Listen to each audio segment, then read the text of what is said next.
જય શ્રી કૃષ્ણ. આજે આપણે બનાવીશું ગ્રીલ સેન્ડવિચ. તો એના માટે અહીં આપણે બ્રેડ આવી ગઈ છે, બ્રેડ લઈ લીધી છે. તો ચલો બનાવવાનું શરૂ કરીએ. તો અહીં આપણે ગ્રીલ સેન્ડવિચ બનાવવા માટે ગાજર, કેપ્સિકમ, કોબી અને કાકડી લીધું છે.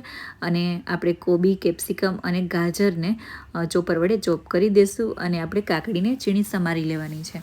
તો અહીં આપણે કાકડી આમાં ચોપરમાં ચોપ નથી કરવાની, કેમ કે એ વધારે ક્રશ થઈ જશે અને એકદમ જ્યુસી બની જશે. એટલે આપણે ખાલી ગાજર, કેપ્સિકમ અને કોબીને જ ક્રશ કરવાનું છે આવી રીતે ચોપરમાં, અને એકદમ આપણે ઝીણું ચોપ કરી લેશું. તો અહીં જોઈ શકો છો આપણે આવી રીતે એકદમ ઝીણું ચોપ કરી લેવાનું છે. અને ચોપર ના હોય તો તમે એકદમ ઝીણું કાપી પણ શકો, પણ આવી રીતે ચોપરમાં આપણે ચોપ કરશું ને તો સરસ થઈ જશે. તો અહીં આપણે કાકડીના પણ ટુકડા કરી દીધા છે અને સાથે મિક્સ કરી દીધા છે. અને સાથે આપણે એક મોટી ડુંગળીને ઝીણી કાપી લીધી છે અને એક મોટું ટામેટું ઝીણું આપણે કાપી લીધું છે. એને પણ આપણે સાથે મિક્સ કરી દેવાનું છે. અને આપણે ચીઝના 2 ટુકડા લીધા છે, એને પણ આપણે આમાં એડ કરી દઈશું. તો અહીં જો આપણે બધા જ વેજીટેબલ આમાં મિક્સ કરી દીધા છે. અને હવે આપણે આમાં મરીનો પાવડર એડ કરશું. અને મરીનો પાવડર આ સેન્ડવિચમાં ખૂબ જ સરસ લાગે, તમે ચાહો તો સ્કીપ પણ કરી શકો. અને સાથે આપણે ચીલી ફ્લેક્સ, ઓરેગનો પણ એડ કર્યો છે.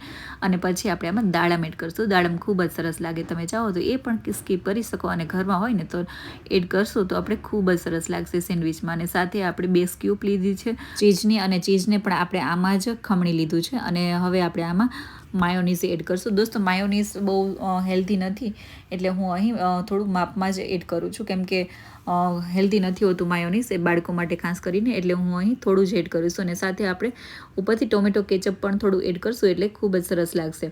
તો અહીં માયોનીઝ એડ કર્યા બાદ આપણે બધું જ સારી રીતે આમાં મિક્સ કરી દેવાનું છે.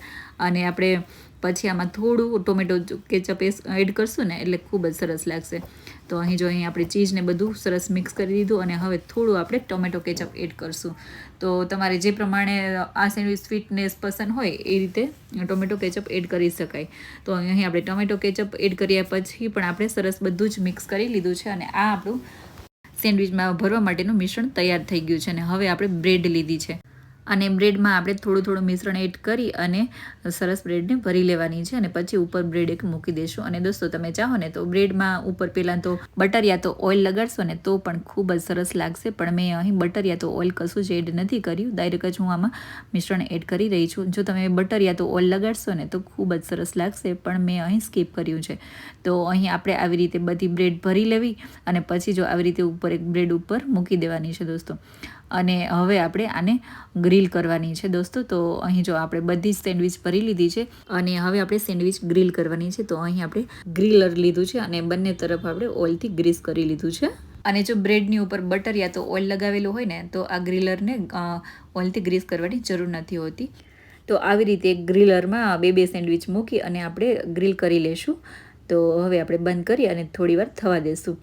તો અહીં મેં 6 થી 7 મિનિટ જેવું થવા દીધું છે. અને તમે જોઈ શકો છો એકદમ ક્રિસ્પી એવી મસ્ત મજાની આપણી સેન્ડવિચ બની અને તૈયાર થઈ ગઈ છે. અને એકદમ ક્રિસ્પી એવી બની છે.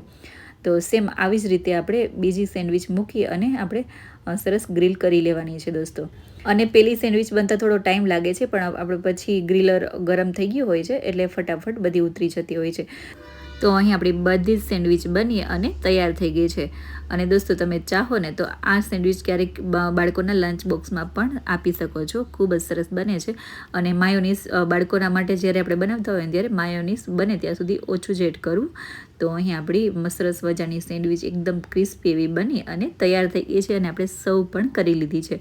તો આઈ હોપ કે આ રેસીપીનો વિડીયો તમને પસંદ આવ્યો હશે. રેસીપી પસંદ આવી હોય તો લાઇક, શેર અને મારી ચેનલને સબસ્ક્રાઈબ ન કરી હોય તો પ્લીઝ સબસ્ક્રાઈબ કરવાનું ના ભૂલશો. તો ચાલો દોસ્તો, ફરી મળીશું નેક્સ્ટ વિડીયોમાં, નેક્સ્ટ રેસીપીમાં. ત્યાં સુધી આવજો. જય શ્રી કૃષ્ણ.